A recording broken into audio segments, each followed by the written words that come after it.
நான் தூங்கும் முன்னே நீ தூங்கி போனாய் தாயே, என் மேல் உனக்கென்ன கோபம்?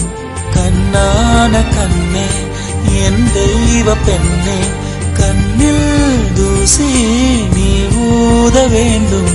ஐயோ ஏன் இந்த சாபம்? எல்லாம் என்றோ நான் செய்த பாவம்.